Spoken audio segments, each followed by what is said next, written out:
Justin Baldoni's legal team is shocked because the judge has gone and dismissed his $400 million lawsuit against Blake Lively. This is not good for the case, so let's get into it.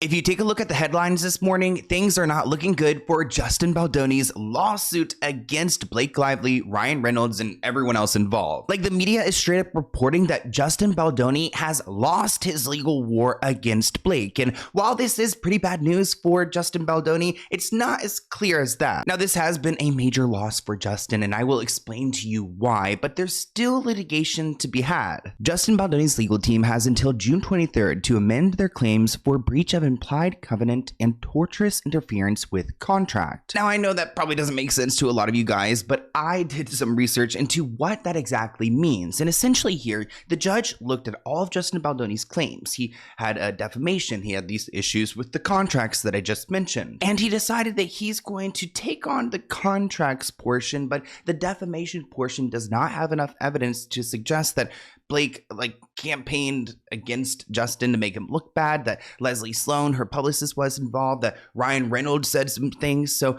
the judge kind of took their side when it comes down to this, and he dismissed that portion. And we are talking about Judge Lewis over here. A lot of people were asking me on TikTok and Instagram, who is this judge? And I tried to find some information about him. I found his wiki page, I found his license, but there's really not a lot about him out there. This is probably the most high profile case he's ever done. And I'm going to tell you guys what he has to say about the defamation, because I know a lot of you guys are shook. Like, wait, what do you mean? Like, Blake clearly defamed this man. How could the judge even think this? Like, could he be potentially paid off? Which, you know what? That's all alleged. We're not making accusations over here. So the judge is saying that Justin has until the 23rd to go and adjust these claims. Essentially, this one, breach of implied covenant and good faith and fair dealing. For example, Justin accused Blake of violating the spirit of their working agreement, even if she didn't break a specific clause.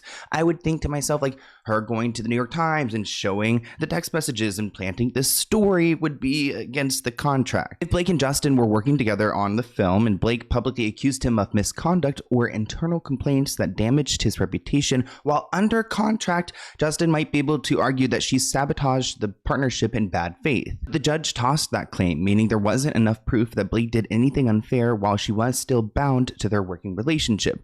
Though he can still go and adjust this. It was not completely dismissed. We also have the torturous interference with contract. Justin claimed that Blake Ryan and their publicist, Leslie Sloan, shout out to the fellow Sloans out there, and the New York Times intentionally caused companies or partners to back out of contracts with him. So essentially, in this case, it could be that Justin Baldoni had some deals lined up, but they did not go through because of the lawsuit that happened. These claims are often used, and again, this is a definition, these claims are often used when someone feels professionally sabotaged without clear-cut evidence of contract violations. So it's like a little bit lower than defamation. Without real proof, especially high-profile celebrity feuds, judges usually toss them, which is what happened here. Now, I want to talk about the defamation portion. So again, to remind you, those two claims can still go to court and they could be adjusted until the 23rd. I don't know what the judge will decide, but as far as the defamation claim goes, he completely dismissed it. So we're not going to be talking about that. Justin and his studio were suing Blake and Ryan for $400 million and the New York Times for $250 million, claiming that the couple worked together with the publication to put out this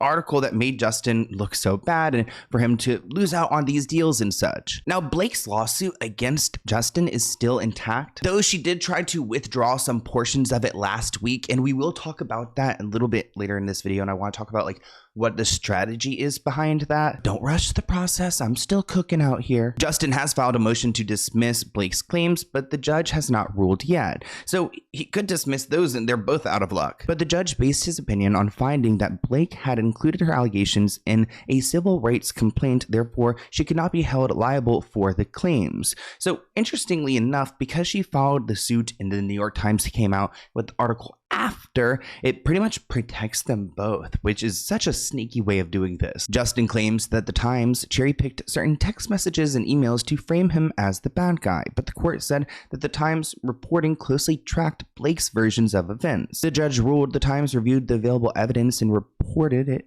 perhaps in a dramatized manner, but what it believed to have happened. So the Times did not make any obvious motive to go and favor Blake and go and defame Justin, according to this judge. Reminder, this is America. The justice system is so messed up, and I'm not sitting here telling you my opinion. This is just what the judge has to say. Maybe another judge would have a completely different opinion. And from my understanding, I don't think we've seen every single piece of evidence the judge has seen. As for Ryan Reynolds, you'll recall that Justin accused Ryan of labeling Justin Baldoni as a predator, but the judge found that this statement was also consistent with Blake's allegations. So if Ryan believed what Blake was saying, then yeah, he has the right to say this. I mean, not like you having an opinion or thinking something of someone is not defamation. They say that Ryan had no reason to believe that those claims were untrue. Therefore, the judge said the comment could not form the basis of a defamation claim. Remember, defamation is a false statement presented as fact that causes harm to someone's reputation. So it has to visibly cause harm, but it also has to be like presented as fact by someone who knows it's not truly fact. There has to be some type of intent behind defamation. Now, for our girl Leslie Sloan, who I'm pretty sure I saw a video of her doing some like drugs on the red carpet. If I could find that, I will include that TikTok here. If not, let's talk about how she plays into all of this. Yes. And he was talking about, what are you most excited about? Well, I don't know anything about this collection. Spoiler alert. I don't know. You know, Michael, but you never know what you're going to see. And, you know, this last debating between this beautiful red poppy flowers versus other ones that I love. I mean, they're all so expressive and so happy, but so diverse. So it's always nice to see. Yeah, you're good. You're good. You know, Let's check each other. Where he traveled this year, what inspired him. He's the left has between two. I mean, every time you put on one of these dresses, Happy. I feel happy when I wear this because I he's hear so what. happy. And This is so good.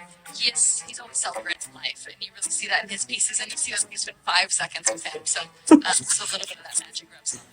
congratulations on that. I mean, Yes. But let's talk about Leslie Sloan and how she plays into here, because she was slapped onto every lawsuit along with Ryan and Blake because she's the publicist. The judge said that Justin Baldoni's studio alleged that Ryan and Leslie Sloan made additional statements accusing Justin of misconduct, and that the Times made additional statements accusing the studio of engaging in a smear campaign. But the studio have not alleged that Ryan, Leslie, or the Times would have seriously doubted these claims were true based on the information available to them, as is required for them to be liable for defamation under law. So they have to, again, show that Ryan, Leslie Sloan, that the Times all knew that what they were posting, what they were saying was not factual, but the judge is saying, I don't see this part here. Now, Blake also had some good luck last week because a journalist who was previously working, I guess, with Justin Baldoni, or at least included in Justin Baldoni's lawsuit, walked back his claims that Leslie Sloan said that Blake Lively was harassed by Justin Baldoni, which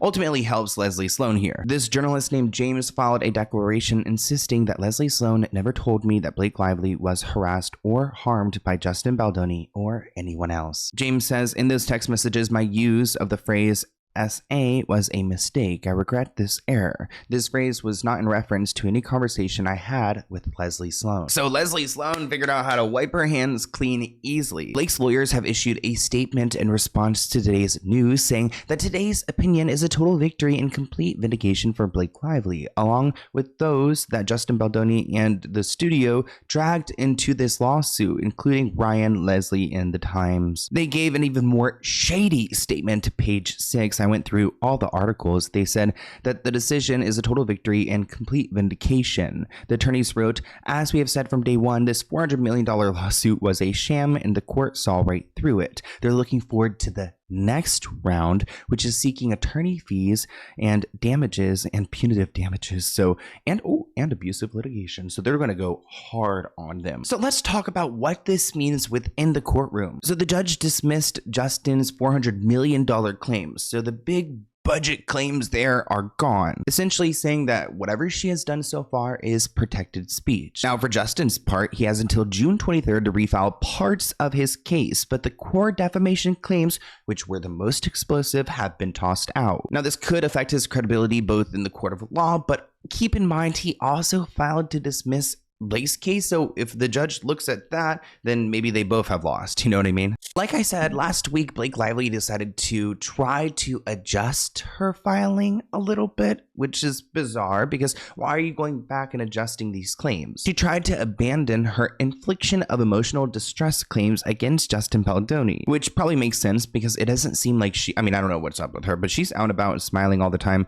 At least she seems okay right now. I don't know what she was going through during the movie. It looks like they're attempting to withdraw these allegations after Justin Baldoni's legal team tried to go after her medical records. Instead of complying with medical RFPs, Blake's counsel recently advised us in writing that Blake is withdrawing her IED claims. However, Blake has refused the studio a reasonable request that the withdrawal of such claims come with prejudice. So essentially they want it so that she withdraws this and it doesn't even see the day of light again. Like, you cannot refile because it did not happen. Essentially admitting that it was false to begin with, which is interesting because when you are in a court battle, it can be over business, and sometimes there are withdrawals and they make sense because it's technicalities, but this is emotional distress. So it's a interesting allegation to withdraw because it makes you question why. Like, was there no emotional distress? But Blake is only willing to withdraw her claims without prejudice. In other words, Blake wants to simultaneously refuse to disclose the information and the documents needed to disprove the emotional distress claims,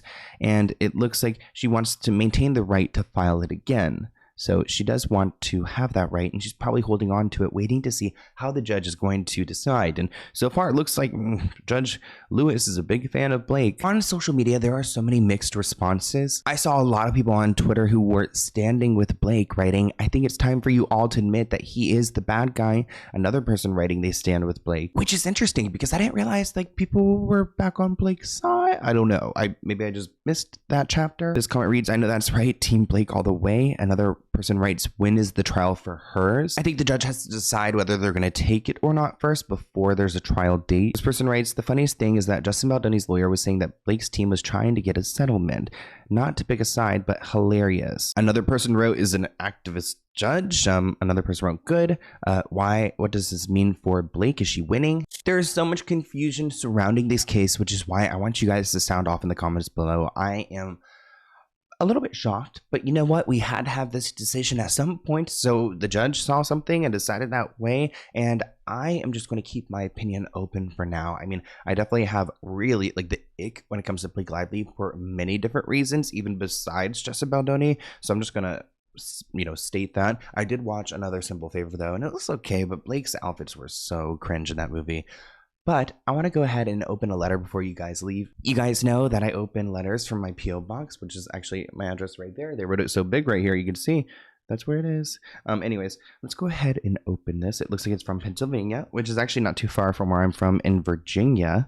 Comment below where you guys are from as well. I'd love to see the different parts if you're in America or if you're away. You guys know we love our international people here too. I'm just glad that they have YouTube in every country. Isn't that so nice? I'm so glad they have YouTube. Okay. So this looks like it's it's like a wedding invite. I always get these wedding invites and I would love to attend, but you know what? This is all the way in Pennsylvania, and it looks like you actually got married already. Oh, and you don't even have a letter in here, do you? Is it just the invite? Aw. Well, your wedding, it looks like your wedding was, well, first off, Marissa, congratulations. And Cheyenne, I believe, is your partner.